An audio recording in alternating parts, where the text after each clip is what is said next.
Bonjour à tous, alors aujourd'hui nous allons voir pourquoi apprendre le TypeScript lorsque vous êtes un développeur JavaScript. C'est parti. Alors premièrement, il faut savoir que beaucoup d'entreprises comme par exemple Airbnb, Google, Microsoft utilisent un code qui est basé sur TypeScript. D'accord? Donc ça peut déjà vous mener dans la bonne direction. Qu'est-ce que TypeScript? Donc évidemment, on va pas faire un tutoriel sur TypeScript, on va pas voir comment le compiler, nous allons simplement voir pourquoi utiliser le TypeScript pour écrire un code qui sera meilleur pour vous. Alors, on va faire une petite introduction de TypeScript quand même, donc c'est un langage qui est compilé, ça veut dire que lorsque vous écrivez du TypeScript, vous allez simplement le compiler ensuite en JavaScript. En gros, vous écrivez un JavaScript, d'accord, un code JavaScript avec un système qui est typé. D'accord? En gros, vous allez écrire votre code normalement, sauf que vous allez, on va dire, le sécuriser contre vous-même en fait. D'accord? Donc ici, on va prendre une fonction très basique en JavaScript. On va l'appeler function, par exemple. On va l'appeler hello world, par exemple. D'accord? Et donc on va mettre ici un nom. On va prendre un paramètre et on va mettre, donc, on va faire un petit return très simplement. On va mettre bonjour à toi. On met simplement le nom de la personne. Donc on met le nom. D'accord? Une fonction très simple. Ok? Donc ici, c'est, on va dire, compliqué de faire une erreur. D'accord? Donc vous aurez par exemple un console log. Pour l'afficher dans la console, vous mettez ici par exemple donc hello world et vous mettez en nom par exemple Alex. D'accord? Et donc ici, vous allez avoir donc le nom qui est en fait renvoyé dans votre fonction. Et maintenant, imaginons qu'on fait une erreur, par exemple, et qu'à la place de mettre une chaîne de caractères ici, on met un nombre. Donc ça ne va pas renvoyer vraiment ce qu'on veut, ça va faire une erreur. Maintenant, imaginons qu'on écrit la même fonction, mais sur TypeScript. D'accord? On va écrire function, donc on l'écrit du JavaScript, on va mettre hello world, on va mettre name, et ici, on va en fait dire ce qu'on veut comme paramètre. Donc on va mettre le type de paramètre qu'on veut renvoyer. On met string, chaîne de caractères.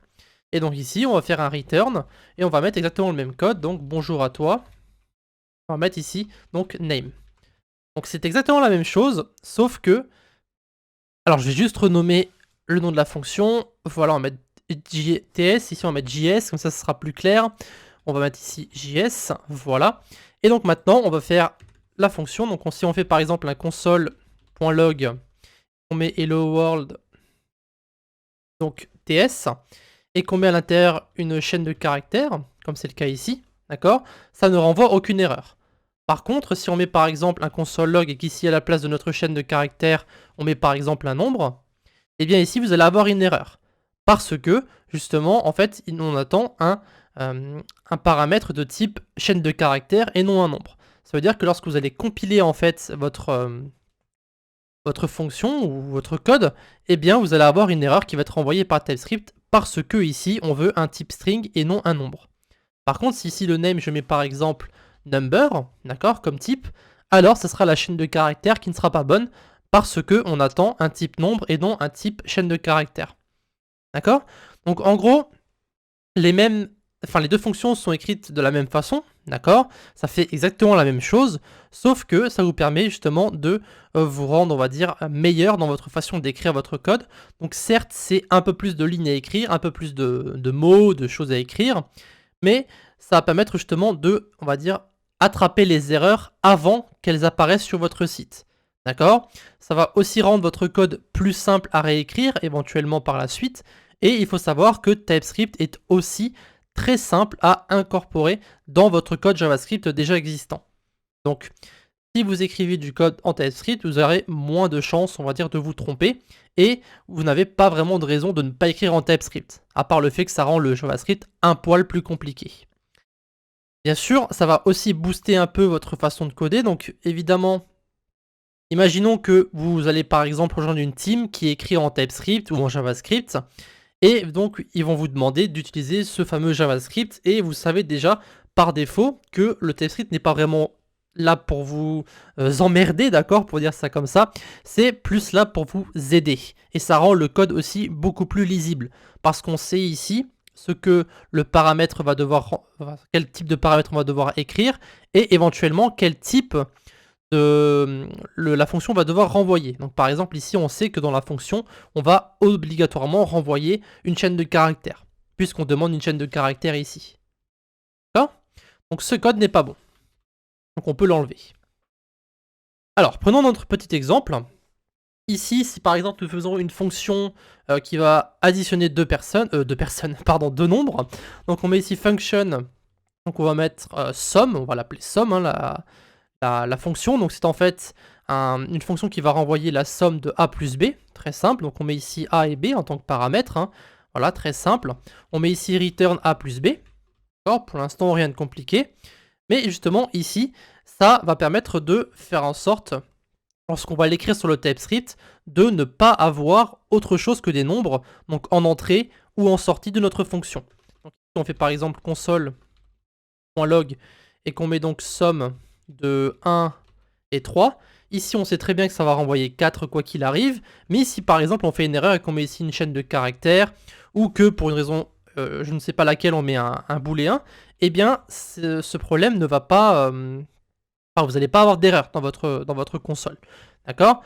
Alors que par exemple sur votre TypeScript, si vous écrivez la même fonction, d'accord, fonction somme, et que ici on va bien spécifier tout ce qu'on veut renvoyer, donc A ça sera un nombre, B ça sera aussi un nombre, mais ce qu'on veut renvoyer de notre fonction c'est aussi un nombre. D'accord? Alors je vais dézoomer un petit peu pour que vous puissiez voir. Ici on met donc return A plus B. Alors je vais l'appeler encore une fois, ici je vais mettre somme.js, pour pas avoir d'erreur sur mes fichiers. Voilà, et donc ici on va mettre somme.ts.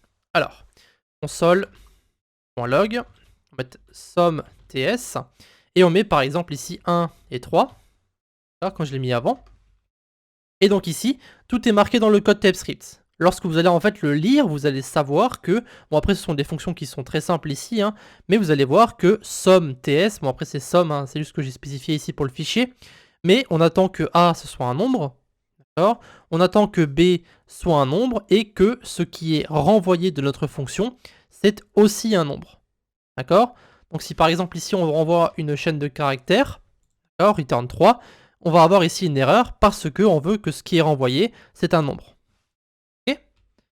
Voilà, donc ici évidemment ça vous empêche d'avoir les erreurs, donc si on met par exemple une chaîne de caractères, ici vous allez avoir une erreur au niveau de la chaîne de caractères. Donc vous l'aurez compris, TypeScript va en fait attraper ces différentes erreurs que vous allez faire dans votre code lorsque vous allez les écrire, mais aussi lorsque vous allez compiler votre code TypeScript. Donc vous verrez lorsque vous allez apprendre le TypeScript, si vous le faites, que vous aurez donc ces différentes erreurs au niveau de la compilation, que ça vous dira justement l'erreur qui est ici. Donc le fait que le type 1, donc la chaîne de caractères, n'est pas assignable au paramètre qui est donc de type number. Ok? Donc ici, encore une fois, ça rend votre code plus simple à lire. On va dire, vous allez faire moins d'erreurs, tout simplement. Donc en tant que dernier exemple, on va aussi créer éventuellement un objet. Donc je vais simplement le passer du côté TypeScript cette fois-ci. On va mettre une interface, donc vous allez voir si jamais vous apprenez le TypeScript. On va l'appeler par exemple user, donc ce sera les informations de l'utilisateur. Et à l'intérieur, on veut noter en fait les différentes choses qu'on veut de notre utilisateur. Donc ce code-là est uniquement pour pouvoir écrire ensuite, ou créer plutôt l'objet avec l'interface pour faire moins d'erreurs. Donc vous allez voir dans un instant. Évidemment, si vous ne connaissez pas TypeScript, ça va paraître un peu bizarre. Mais ici, l'interface est uniquement là pour nous empêcher de faire des erreurs par la suite. Donc l'email, ce sera de type string. On va mettre par exemple prénom sera de type string, et par exemple l'âge qui sera de type number. D'accord? Donc cette interface est uniquement là pour nous empêcher de faire des erreurs lorsqu'on va écrire notre objet. Donc ici on met const, qu'on met me par exemple, donc c'est mon identité à moi, et on va lui mettre donc notre interface user ici, d'accord? Et on va ensuite mettre notre objet. Et vous pouvez voir que ici, notre constante va attendre 3 propriétés. Donc on aura email, prénom et âge. Et donc ici, lorsque je vais taper email, d'accord, vous pouvez voir que vu que j'ai mis l'interface user sur ma constante, eh bien je peux automatiquement mettre email ici, et il s'attend à ce que je mette donc mon adresse email, etc. Donc info, lol.lol, peu importe. Et donc ensuite pardon, lorsqu'on va taper, donc on va mettre ici prénom, hop, on peut directement le écrire. Et donc ici on met prénom, on met Alex, ensuite âge, vous pouvez voir que c'est encore une fois suggéré, et vous mettez ici par exemple donc 27. Et donc voici, ici vous avez votre erreur, votre objet, pardon. Et donc ici, si on ajoute d'autres propriétés,